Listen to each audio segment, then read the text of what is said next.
Hey everyone, welcome to the orientation videos for History 17A CCAP. CCAP simply means high schoolers taking college courses, sometimes referred to as dual enrollment.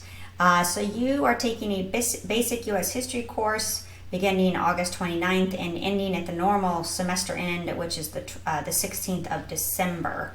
This is a completely online class, so no requirement to come to campus at any particular time or day. We don't have any synchronous live Zoom sessions other than office hours if you would like to attend, aka tutoring hours. So it's pretty much done on your schedule, right?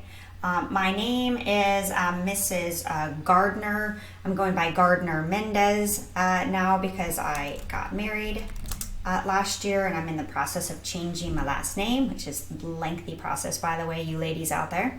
And you guys can contact me via my email, or you guys can also use my cell phone number to call or send me text messages.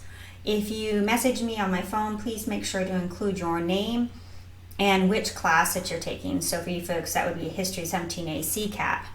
That'll help me better answer your questions because I have 8 classes this semester, and so you got to give me a little info.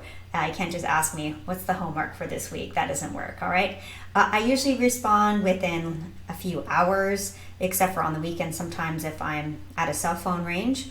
And then also you can hop into my live Zoom tutoring hours on Tuesdays between 11 and 12:45, which I know is not the best hours for my high schoolers because oftentimes you guys are in other classes. So if that doesn't work, I also set aside a late afternoon on Thursdays from 4 to 5.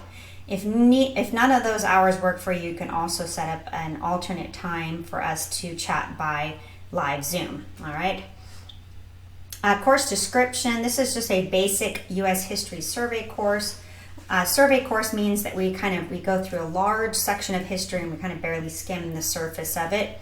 If you decide to major in history and you go on, you'll take courses more specific, so like a class just on the Great Depression, or for example, or just on World War I, that would really dive into the depths of a particular smaller chunk of history.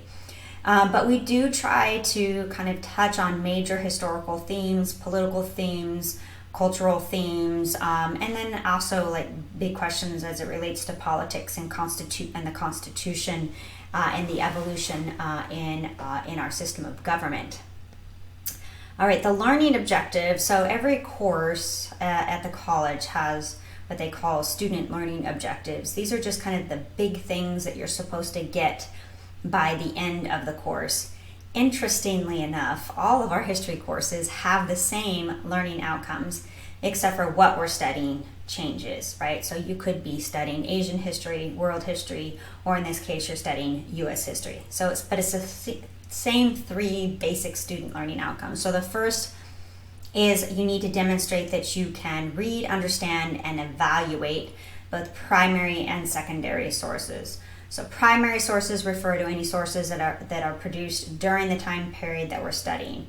So we're studying early American history. So this could be an Aztec account, for example, of the conquest of the Aztec Empire. In Revolutionary War time period, it could be a letter written by George Washington. It can be a government document, such as the Declaration of Independence.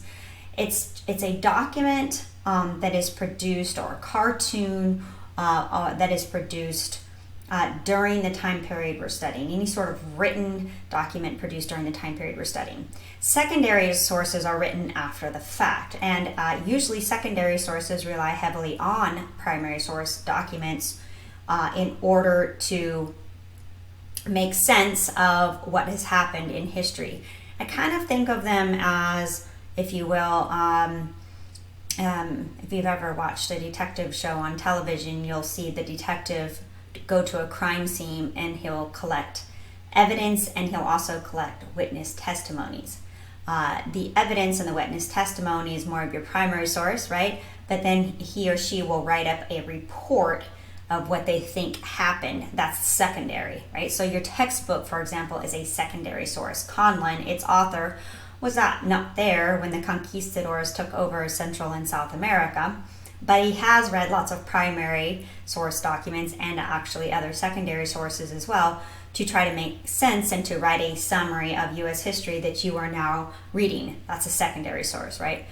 So this is probably the part of the class that students probably like the least, because it's a lot of old documents and you're trying to read them and understand them.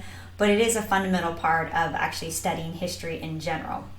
The next two have to do with just identifying major historical themes. So analyzing political trends, attitudes, conflicts, and events in U.S. history for their causes and effects, as well as for their significance. So like it's the why should we give a crap question? Like, what does the Revolutionary War matter in terms of our larger U.S. history? And then the last one, assess major social and cultural developments in U.S. history, their causes, their effects, and the why should we give a crap question. What is its historical significance if we look at any particular event? So these are the three major things. You'll sometimes see in the syllabus that I will link different assignments and exams to these SLOs, right? And then also for this last bit of the first orientation video, I want to remind you, you do have to have the book. The high schools are providing the book. They have opted, each high school is choosing which version, be it an ebook or a hard copy, that they want to provide to their students. So I want to be careful. There is not one single ISBN number. If they gave you a link to an ebook, that's great. If they gave you a hard copy, that's fine with me too. I will put a link into the ebook, but you have to have a Cengage account to get to the ebook. So I'm assuming the high school is going to provide that to those of you who the high school is opting to provide a digital copy of the book. Okay, and then also we are going to read a few chapters, from Howard Zinn's People's History of the United States, which is kind of a liberal left-leaning interpretation of U.S. history. Just a couple chapters out of it. It's great for discussion. You may vehemently disagree with him, or you may completely agree with him. I'm okay either way. It's really meant to get you thinking and talking.